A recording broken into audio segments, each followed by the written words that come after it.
हमले को तैयार 3,500 अमेरिकी सैनिक। जमीन पर ईरान से आखिरी जंग। ईरान युद्ध के 30 दिन अमेरिका और इजराइल पर बहुत भारी पड़ने लगे हैं। यही वजह है कि अब अमेरिका और इजराइल इस कोशिश में हैं कि जल्द से जल्द ईरान पर ऐसा हमला किया जाए ताकि जमीन पर अमेरिका और इजराइल की जीत स्पष्ट नजर आए। पिछले 48 घंटे में अमेरिका और इजराइल ने ईरान पर इस तरह से हमले किए हैं ताकि जब ईरान पर जमीनी हमला हो तो ईरान पूरी तरह से घुटनों पर आ जाए। अमेरिका और इजराइल के लिए युद्ध के पिछले 30 दिन इसलिए भी बहुत भारी पड़ने लगे हैं क्योंकि ईरान ने जिस तरह से इजराइल से लेकर सऊदी अरब तक खूंखार हमले किए हैं वो वाकई चौंकाने वाले हैं। तेल अवीव ईरानी मिसाइलों की आग में जल रहा है, जबकि सऊदी अरब के प्रिंस सुल्तान एयरबेस पर जिस तरह से ईरान ने अमेरिकी विमान को उड़ाया है उसे देखकर तो ट्रंप की रूह कांप गई होगी। अब खबर है कि ट्रंप जल्द से जल्द युद्ध से बाहर निकलना चाहते हैं और इसीलिए अमेरिका ने 3,500 सैनिकों को पश्चिमी एशिया में पहुंचा दिया है। लेकिन इस बीच अमेरिका और इजराइल में युद्ध के खिलाफ ऐसा गदर शुरू हुआ है जो एक तरह से ट्रंप और नेतन्याहू के खिलाफ तख्ता पलट साबित हो सकता है। अमेरिका के सभी 50 राज्यों में अमेरिकी इतिहास का सबसे बड़ा प्रदर्शन हो रहा है, जहां राष्ट्रपति ट्रंप को युद्ध का खलनायक बताते हुए विरोध प्रदर्शन हो रहे हैं। ट्रंप के खिलाफ नो वॉर नो किंग्स के नारे लग रहे हैं, जबकि इजराइल की राजधानी तेल अवीव और हाइफा समेत 5 शहरों में नेतन्याहू के खिलाफ प्रदर्शन हो रहे हैं। लोगों को गिरफ्तार किया जा रहा है। हम आपको दिखाने जा रहे हैं कि कैसे अब ईरान युद्ध अमेरिका और ट्रंप के लिए कोढ़ में खाज बनता जा रहा है।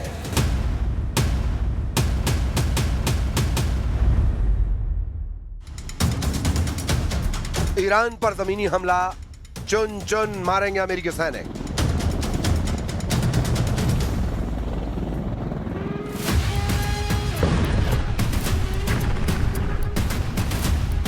ईरान युद्ध अब आसमान से जमीन पर उतरने लगा है। 30 दिन के युद्ध में अभी तक अमेरिका और इजराइल ने मिलकर 17,000 से ज्यादा ईरानी ठिकानों पर हमले किए हैं। अमेरिका और इजराइल के जेट, बमबरशक, मिसाइलें और ड्रोन ने आसमान से राजधानी तेहरान समेत कम से कम 25 ईरानी शहरों और कस्बों पर धमाके किए हैं। अकेले तेहरान पर ही 3,600 बम दागे गए हैं।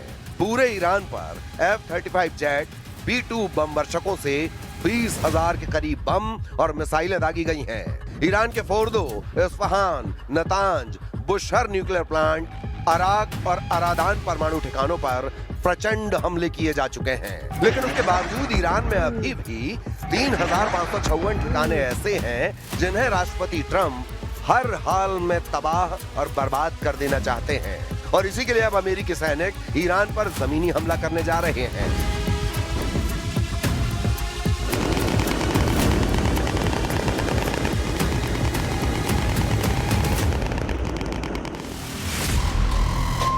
24 घंटे पहले अमेरिका के राष्ट्रपति डोनाल्ड ट्रंप ने अमेरिका के मियामी में ऐलान किया है कि अभी ईरान पर बहुत बड़ा हमला करने वाले हैं। ट्रंप के मुताबिक अभी ईरान में अमेरिका 3,554 ठिकानों पर हमला करने जा रहा है। 82वीं एयरबोर्न डिवीजन के लगभग 1,000 पैराट्रूपर्स को भी इस क्षेत्र में तैनात होने का आदेश दिया है। इन्हें दुश्मन के इलाके में घुसकर महत्वपूर्ण ठिकानों जैसे एयरफील्ड पर कब्जा करने में महारत हासिल है। मध्य पूर्व में 1 महीने तक चली बेनतीजा जंग के बाद अमेरिका अब ईरान में जमीनी सैन्य हमले की योजना बना रहा है। अमेरिकी मीडिया रिपोर्ट के मुताबिक पेंटागन ईरान में जमीनी ऑपरेशन की तैयारी कर रहा है जो कई हफ्तों तक चल सकता है। ये रिपोर्ट ऐसे समय में आई है जब सेंट्रल कमांड ने बताया कि 3,500 मरीन और नौसैनिकों की एक स्पेशल टुकड़ी मध्य पूर्व में पहुंच चुकी है। अब सवाल उठता है अमेरिकी ग्राउंड ऑपरेशन किस तरह का हो सकता है। हवाई हमलों से ईरान को झुकाने में नाकाम होने के बाद अब अमेरिका जमीनी ऑपरेशन की तैयारी कर रहा है। वॉशिंगटन पोस्ट की रिपोर्ट में अमेरिकी अधिकारियों के हवाले से बताया गया है कि ये एक पूर्ण हमले के बजाय खास ठिकानों पर की जाने वाली रेड होगा। इसमें स्पेशल ऑपरेशन और रेगुलर इन्फेंट्री दोनों शामिल होंगी। अमेरिका की संभावित योजना के बारे में जानकारी रखने वाले लोगों का कहना है कि जमीनी हमले में खर्ग द्वीप पर कब्जा करना, होर्मुज जल डमरू मध्य के पास दूसरे तटीय इलाकों में छापे मारना और उन हथियारों को नष्ट करना शामिल हो सकता है जो व्यापारिक और सैन्य जहाजों को निशाना बना सकते हैं। उन्हें टारगेट किया जाएगा।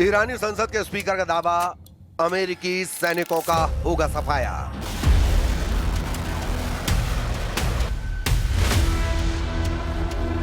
इस बीच ईरान ने अमेरिकी सैनिकों को संभावित जमीनी ऑपरेशन के खिलाफ चेतावनी दी है। ईरान के प्रमुख अंग्रेजी अखबार तेहरान टाइम्स ने अपने फ्रंट पेज पर वेलकम टू हेल यानी नर्क में आपका स्वागत है शीर्षक से लेख लिखा है, जिसमें धमकी दी है कि अगर अमेरिकी सैनिक ईरान की जमीन पर उतरते हैं तो वो ताबूत में ही वापस जाएंगे।